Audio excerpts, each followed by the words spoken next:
Hey everyone, it's Lincoln. I'm back. You know, it's been a while. I've got another review for you today, a board game review. Since it's October, the month of Halloween, I picked up Ghost Stories, and we're going to look at that today. See, box looks pretty enticing. I've seen it before, and I've been interested in it. Pretty enticing, right? Now let's get the box out of the way and see what everything looks like. It's a lot there, huh? Now, the basis of the game, the general story is that Wu Fang, an ancient warlord, I believe, or just a horrible demony ghost guy, what have you, he was defeated and locked away centuries ago. Well, not locked away. His remains were put in a sacred urn, and that's been buried, and he's been gone since then. But he's been growing in power, I suppose, and he's learned the location of this small little village in the middle of nowhere that has his urn buried underneath it. And he is coming for that urn, him and an army of ghosts. You play one of 4 Taoist monks trying to stop that from happening. Now, you'll be doing this by moving to different spots on the village, which is this 3x3 grid here. The tiles on the grid are just that, they're tiles. That's not a set board. These come out and you're supposed to, you can do a random setup every time. On your turn, more or less, a new ghost will arrive. Then you will move, if you want, that's optional. Then you will perform an action, either exorcising a nearby ghost, defeating it, or asking a villager for help, which means using the ability on their village space. Now, this is a cooperative game. Everyone is working together to try and stop Wu Fang from returning. The way you do that is by going through this deck of cards. Actually, not quite this deck of cards. See, Wu Fang has various incarnations. 1, 2, 3, 4, 5, 6, 10 different incarnations of varying types of horribleness. They're all rough, but you're not going to hit them until you're pretty far into the deck. See, aside from I'll just go over the whole setup, because that'll include this. Actually, I'll do that first. It's kind of the easiest. You take your deck of ghosts. You draw 5, 6, 7, 8, 9. Draw out 10 cards.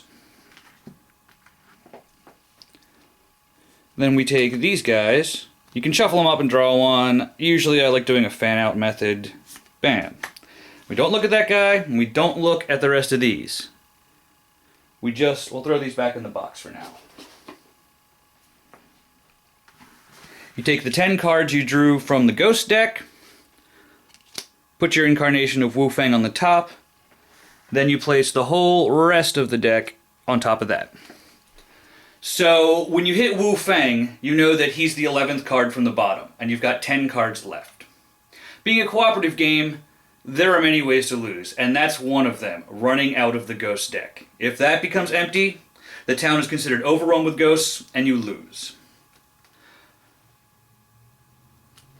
So, let's see. Now that this has been taken care of, I'm just going to kind of put it off to the side. It's kind of hard to get all of this on camera without a little more rigging. Maybe I'll do a top-down someday. Anyway, that's kind of the first part of setup. After, of course, you set up the board and you place. Everyone chooses the color they are: red, blue, yellow, green. It doesn't matter what side of the board they're on, wherever people want to sit. And each board has a special ability in the bottom left. There are 2 sides to each board.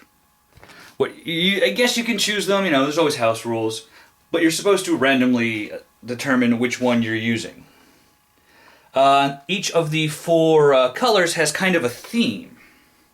The red Taoist monk is fantastic at moving. He either you can normally only move one space, and diagonals will count.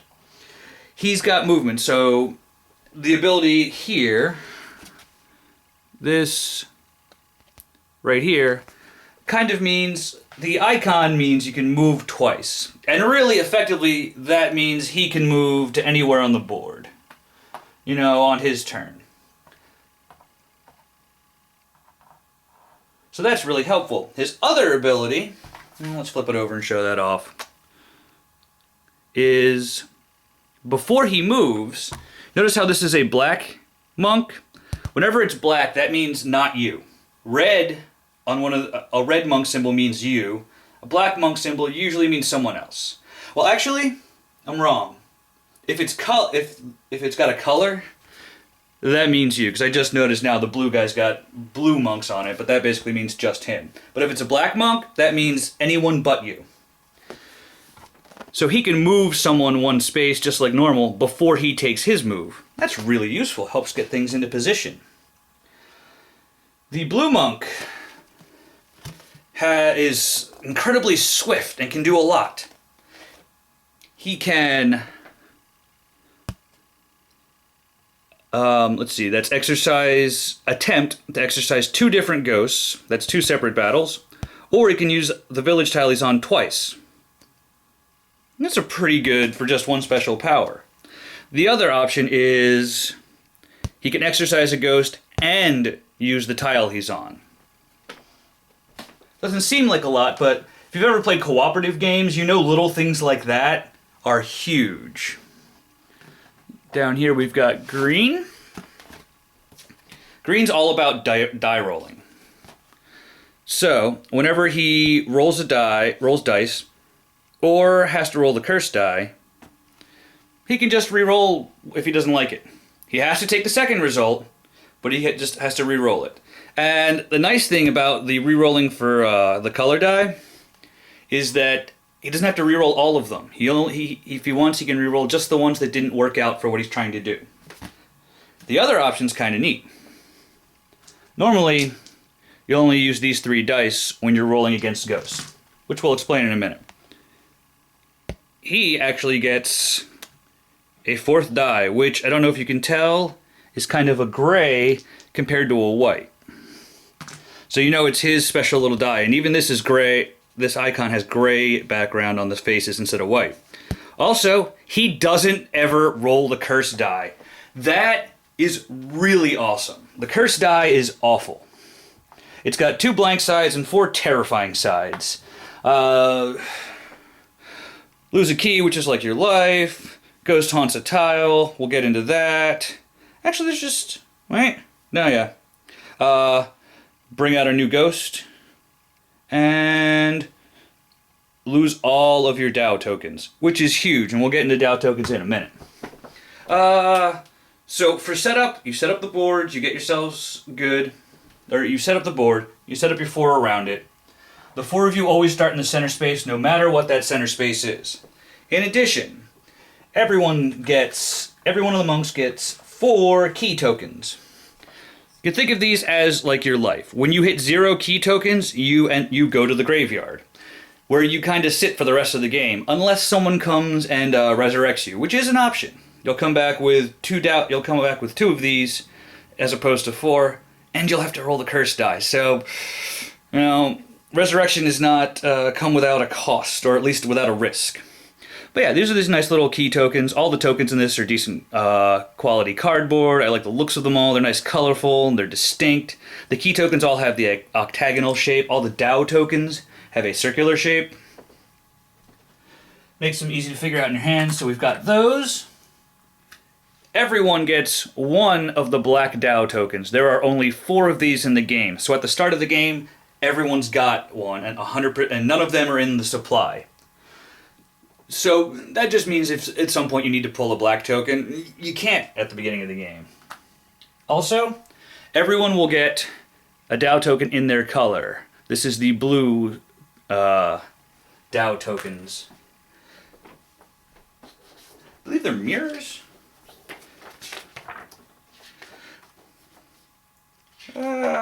I thought there was a quick reference somewhere. Looks like I am wrong. Yep, I'm wrong. Fun. Anyway. So, you know, and you also get the yin-yang token in your color. The yin-yang token is really, really special. Really important. As long as you can spend that to do some very powerful stuff. Mostly, at least one of the big ones is... Well, never mind. Screw that phrasing. It does two things. When you spend it, you can pick one of these two things. You can A, use the ability of a tile if you're not on it. So say Red wanted to use the guard's tile up here. He could spend his red yin-yang token for that.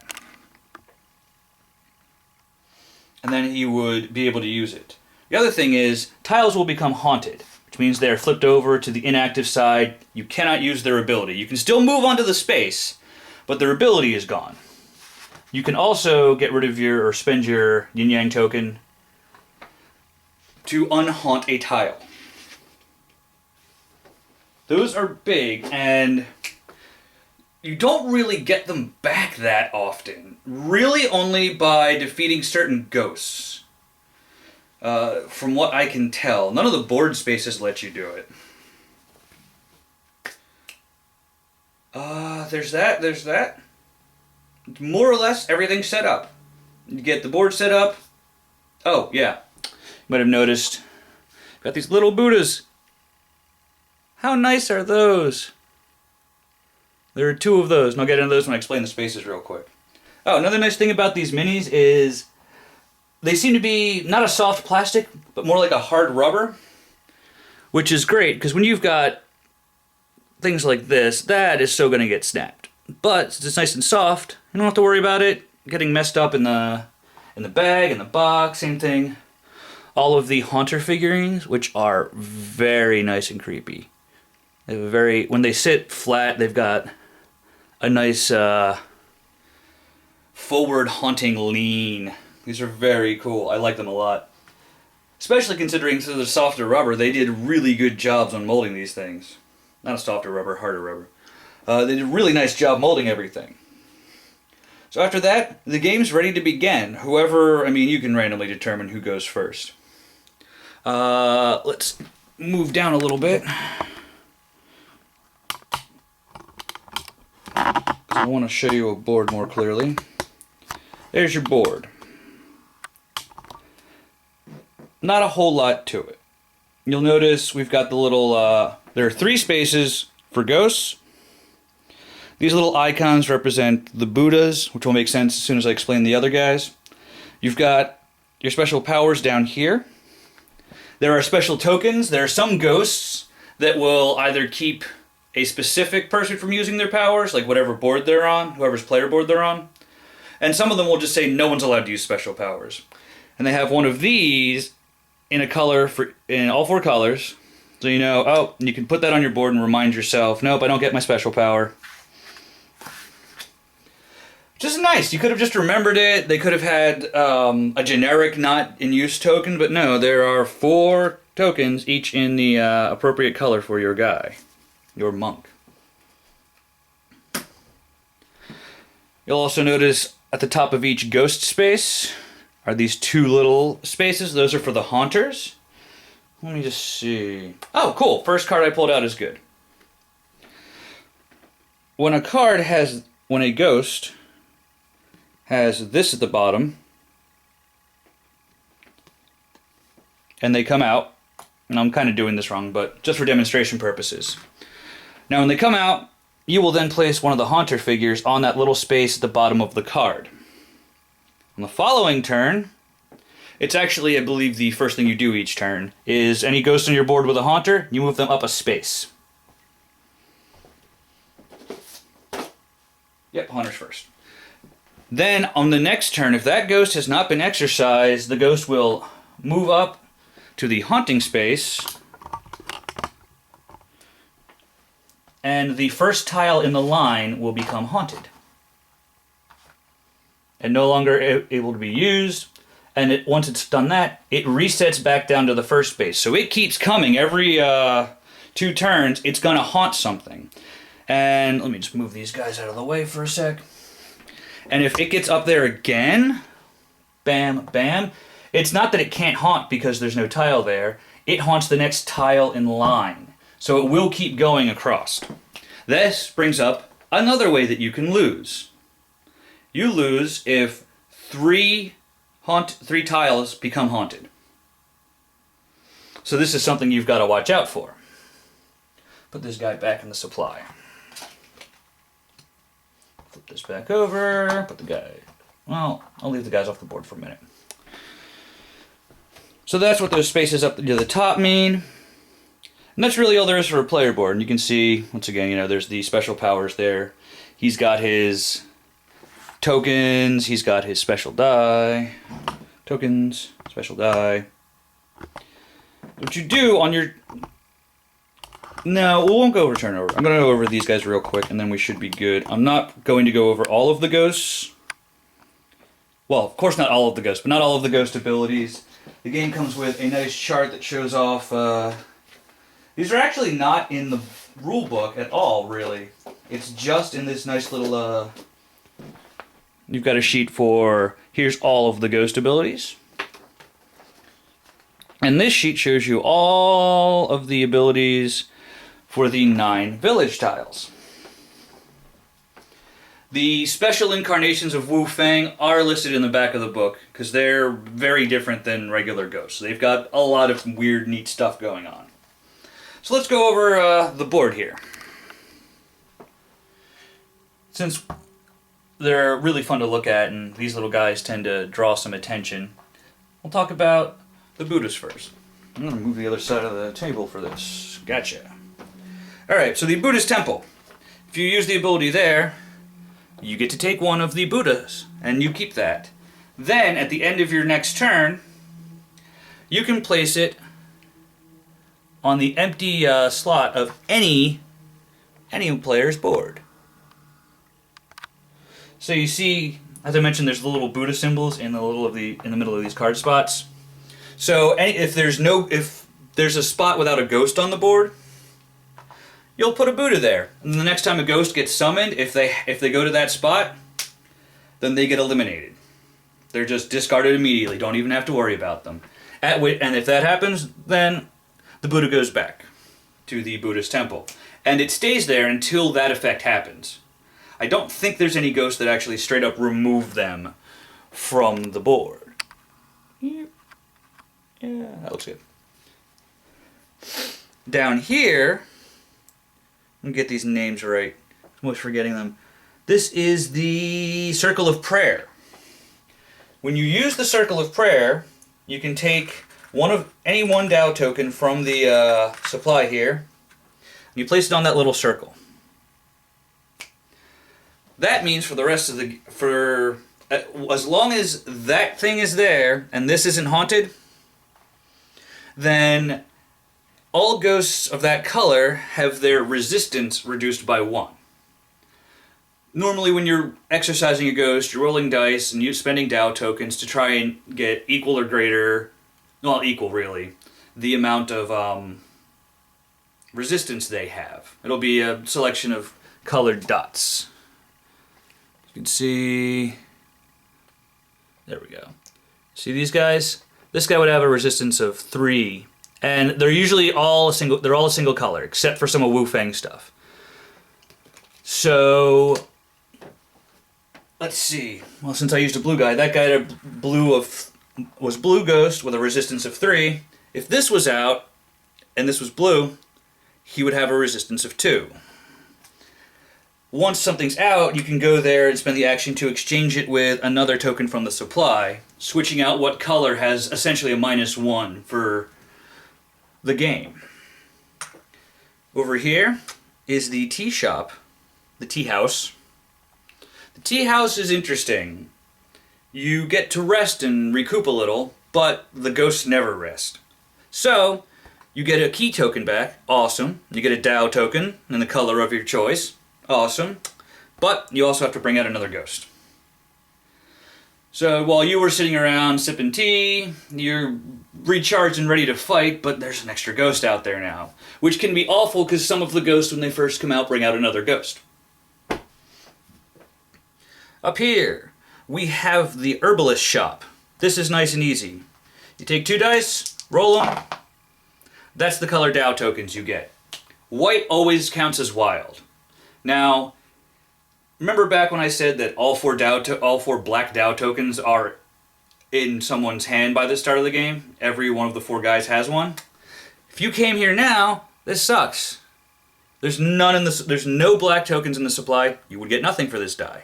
But you would get to choose one of your choice, so that's pretty good. Better? 2 reds. That's definitely better. It's actually a good roll for taking out ghosts. That's what you get there. This is the... where's your name? This is the Taoist altar. You can go there, use the ability, and you can unhaunt any one tile on the board. But a ghost comes out. So it's good. And you really need that to keep, you from reaching the 3 haunted tiles lose condition. You might need a tile's ability really badly. So you're going to have to pay that price, and that price is coming another ghost out. Here, the Sorcerer's Hut. This is a big deal. Now, before I go over this, I said the key are your life points. And you really have to think of it that way when you think of the herbalist shop. It's like it's a part of your very life.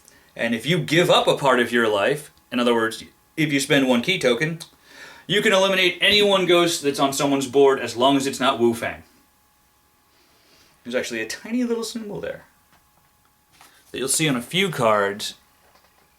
It's getting tricky. Right there. Not Wu Fang. Reminds me of Earth Reborn. They have a special... In Earth Reborn, completely different game, they have a special symbol specifically to let you know that the robot and the jetpack cannot be... The jetpack cannot be used on the robot. Top row. Got the Night Watchman's Beat. You go here and you use this. Pick any one player's board, and all of the haunting tiles, or all of the haunting figures, will be moved back a space. Which really means there's only 2 positions, really. So you can, if someone's about to has like 3 ghosts or 2 ghosts that are about to haunt like a bunch of tiles, you can go up there, use that on their board, slams them all back onto the card, that first space that's on the card. This is the cemetery. The cemetery, when you die, your character, I believe, goes to the cemetery. Actually, they actually might stay in the space where they died. I completely forget. But if someone goes there and uses the ability, then you come back from the dead on this space. You get 2 key tokens, and then you roll the terrible curse die. See, so if I had done that, I would have come back, got 2 key tokens, and the curse die, I would have lost 1 immediately. So I'd be back in the game, but I'd have essentially 1 life left. 1 hit point. And then up here, the Pavilion of the Heavenly Winds. Pretty interesting. When you use her ability, you can take a ghost on anyone's board and move it to an open spot on anyone else's, on any board. You can move it to any other open spot on one of the 4 player boards. After you do that, you can take another Taoist, not yourself, but someone else's figure, and you can move them 1. And those are the 9 spaces. And I believe I've explained just about everything, except these pesky ghosts. So let's have a look at ghosts real quick, and how to exorcise or defeat them. So, first thing you do on your turn... Well, the first thing you do on your turn is move any haunters forward, if you have any. We don't, so we don't do that. There's also abilities that you may or may not have to do every turn. Then you do those. Then, as long as your board isn't full, you bring out a new ghost. So here is that first guy. I already brought him out for an example a few times. He was the Ooze Devil. He's got a blue resistance of 3. He's got a Haunter. Now, since he is a blue ghost, he has to go on the blue board. Unless that board is full. If the blue board is full, then you can put this guy on any other space on any other board as long as there's an open one. So this guy would go...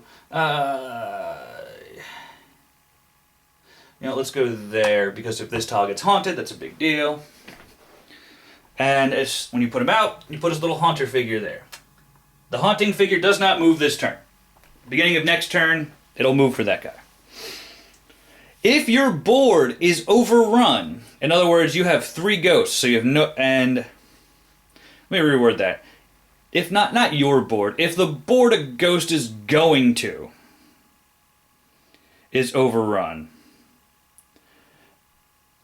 Hold on a sec. That's completely weird. Okay. Yeah, it's your board, I think. If your board is full of ghosts, you don't draw a new ghost. You just lose a key point. Very bad. If you've got an open space, then you draw a ghost.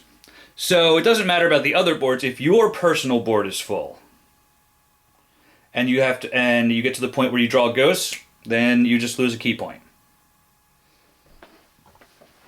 After that, you move into the... No, I forgot. The game takes place in the yin and yang phases. The yin phase is ghosts. The yang phase is guys, us, Taoist players. And that's really... It's really simple.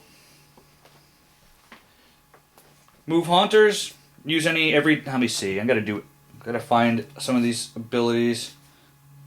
I want to find a guy with 3 things on him. This guy's awful. Alright. This is a rough ghost. Despite his red appearance, you can see by these tokens, and these guys here, and the border, and all the text near his name and such. He is a black ghost.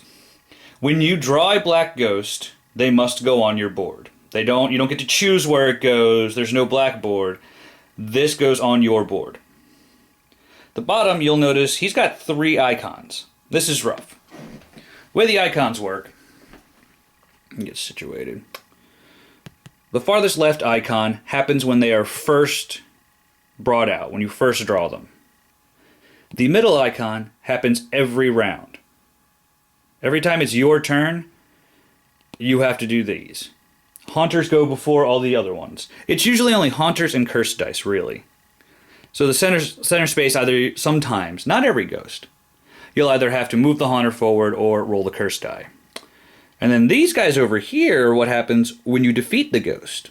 In this case, if you defeat this ghost, the person who does that gets to choose a key token, or, as I said before, they can get their Yin Yang token back. That's great.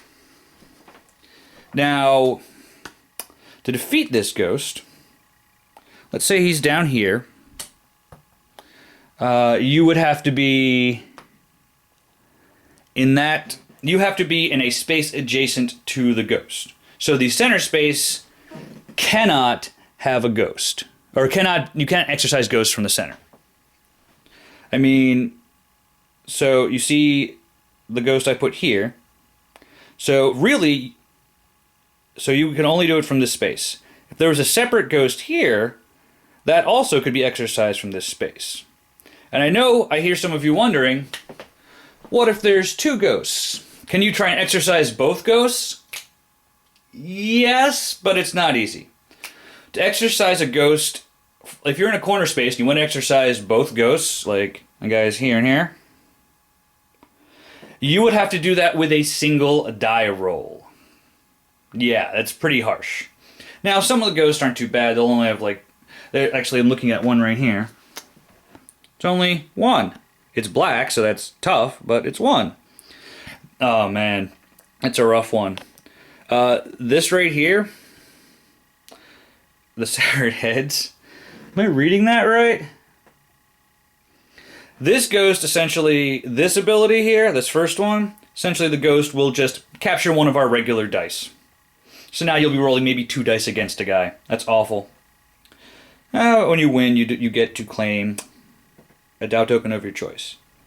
But as I was saying, I really only brought it up to point, some of them aren't too bad. There's one here, it's a ghoul, he's only got one. He's a haunter, though. Oh god, what is that? The Blood Drinker. Only 2 reds. When you defeat him, you roll the curse die. Which sounds awful, but using green, who has this awesome ability, you'd try and send green after him, because then he could defeat him and he wouldn't have to roll that curse die. What are you, a fungus thing? 1 green, not too bad. This is awful. This means that you cannot roll dice against him. You have to do it all with a Dow token. So you have to get a green Dow token and spend it on him. Speaking of that reminds me, single dot guys. As I mentioned, the Circle of Prayer can reduce the resistance by 1, which for a single dot would reduce it to 0. That does not instantly defeat the ghost. Someone still has to go and spend an action and spend their turn exercising the ghost. They will automatically win, but they have to go and do it. Otherwise, the ghost is going to hang around. He's just weak. What else do we have? The Bleeding Eyes, the Green Abomination. Put it in front of you so you can see some of this. There's the Bleeding Eyes. No, just the Abysmal. Kind of some sort of Naga-looking thing. More curse die. The Soul Eater. This is rough. See that little black guy here? This here with a couple of Taoists? That means it affects all 4 of us. A lot of the time, they will only affect what's on the person's board that they're on. When this guy comes out, every single one of us loses a Dow token. Every round, whoever has this on their board has to roll the curse die. So the Soul Eater is rough. And he's got 4 blacks, which is not easy, considering there's not a lot of black Dow tokens in the game. Black Widow, Gloomy Minion. See this little guy here? This is rough. Now, he's a haunter. This means that he starts on that space on the board up here. Like, say this guy ended up on my board. I wouldn't play it. The haunting figure does not go here. Because of that little ability, it starts there. Meaning that if we don't defeat it before my next turn, he's going to move up and haunt that tile. Let's see, some other fun stuff. This symbol means you bring out a ghost. So when the fallen monks are summoned, you will summon another ghost, and this symbol means that the person whose board this ghost is on, they can't use their special power until this guy's defeated. So you can see, these are not to be trifled with. These are not easy to get past. Ooh, wow, the Wicked One. That's just a pretty cool illustration, I gotta say. And he's a haunter. 3 green, not too horrible, really, compared to a lot of the other stuff. Unfortunately, I've lost my train of thought. But I believe I was explaining the ghosts and the haunting and how we defeat them. So yeah, let's go over that. Say that's a bad one to go for. He's somewhat halfway decent. I'm using the red guy over there. Let's find an okay red. Yeah, let's say red's going after this Scarlet Evildoer. And this reminds me, there's a few cards. There's, I think, at least 2 versions of the Scarlet Evildoer. Those severed heads I mentioned earlier, there's at least 2 versions of those. And the nice thing about that is they'll have 2 different illustrations.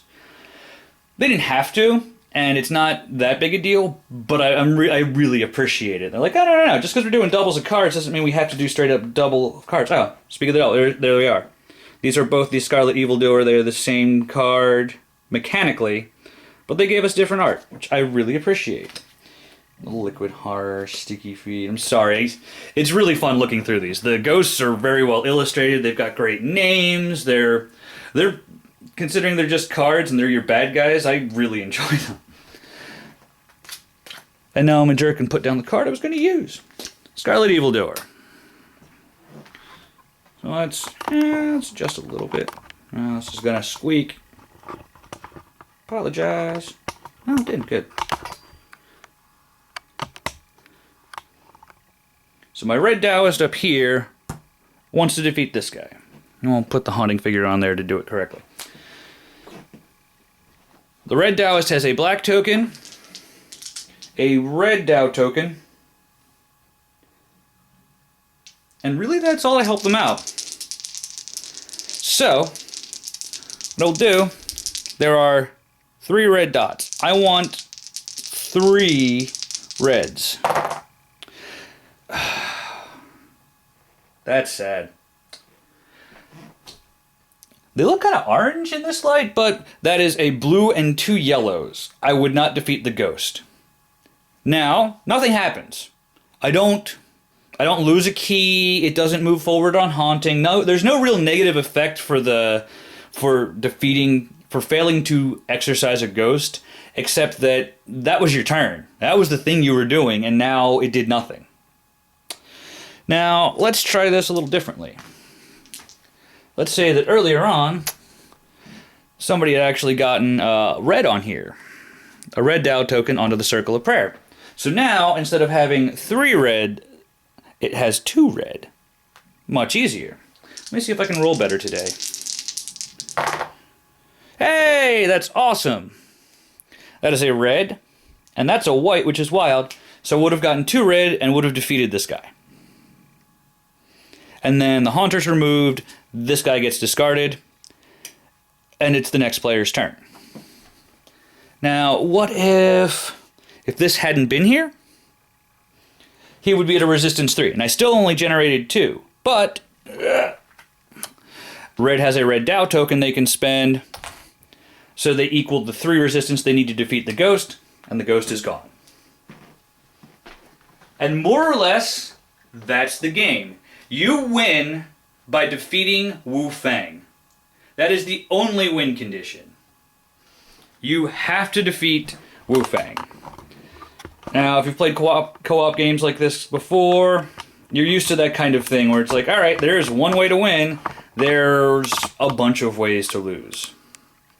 Playing this actually reminded me a lot of a similar co-op, well, not quite similar, but another co-op game called Yggdrasil. I am probably not pronouncing that right. But it feels very similar.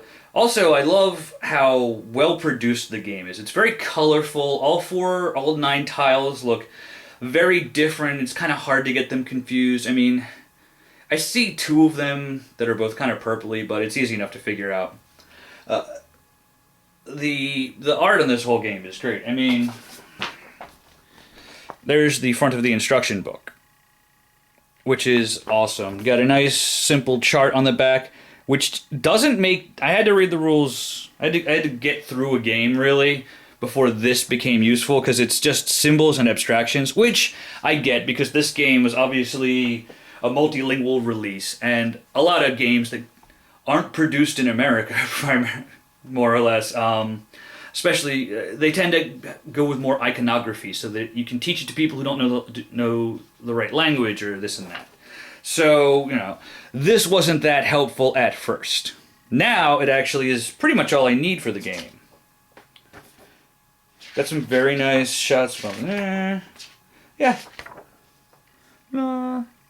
There's all the Taoist abilities. There is a... you can make it harder. This was just the initiation mode, which we are going to do for quite some time, because this is a tricky game. Co-op games like this, the first several times you play them, you're going to lose. That's just the way it goes. It's going to go that way until enough players have enough familiarity and can see how all the systems work. Usually the deck is going to defeat you before you really get into the swing of it. Though, I will say, after a round or 2, we were playing pretty well. We've only played the game once so far, but I really, really enjoyed it, and we had a pretty damn good time with it. We've also got all the horrible powers of the different incantations of Wu Fang in here. Hold on a sec, let's go through those and find out which one I randomly drew. Where are you? There we go. So the one I ended up randomly drawing, oh god, was the Howling Nightmare. That's a great image. And you'll notice it has a little Wu Fang symbol here. So if the card back doesn't give it away for you, you'll always remember this is a Wu Fang incarnation. You can't use the no Wu Fang symbols on this guy. Not too terrible. 3 black. When he first comes out, he summons a ghost. Hold on a sec, because we just looked this up last week. Or when we played, and that Howling Nightmare. That's it. They can only exercise him if the space on the immediate opposite of the board has no ghost. So that's what this crazy symbol means. And then of course you defeat him, you get a key token and a yin yang. Though I don't really see the point in that, because once you've defeated him, I think you just win. I hope you don't have to finish clearing out the ghosts as well. That'd make this game... Actually, I think that would make this completely unwinnable. We've got the Bone Cracker. 4 reds, not too bad. All Taoists lose a Tao token when he comes out. All Taoists lose a Tao token every turn. And then, of course, the key and a yin yang. We've got the Hope Killer. 2 reds, 2 greens, 2 blues, 2 yellows. Good luck on that. You have to... Plus, you have to remember that once he comes out, there's only 10 ghosts left. And if you run out of... And if that deck runs empty, you lose. So you've got... If you've either been stockpiling, hopefully, or you've got to do a lot of token collecting and such. That reminds me. That's another way... The only way I can think of to really do this. If there's other Taoists, other players on your space, as long as they're up for it, you can use their Tao tokens as well. So for this guy, I'd really put all 4 players on the same space, so one guy tries to exercise it and has the entire table's Tao tokens, more or less, to use. Nothing. Oh, when you get a cursed die on that. So... Maybe you do have to defeat some ghosts after you defeat Wu Fang. Maybe that's in a higher difficulty level, because I know for the basic it's just defeat Wu Fang and you're good. The Nameless here. Just 1 of each. What the heck was that? Oh, yeah. The Circle of Prayer there. Whatever color token's on there gets removed when this guy shows up. Whites no longer count.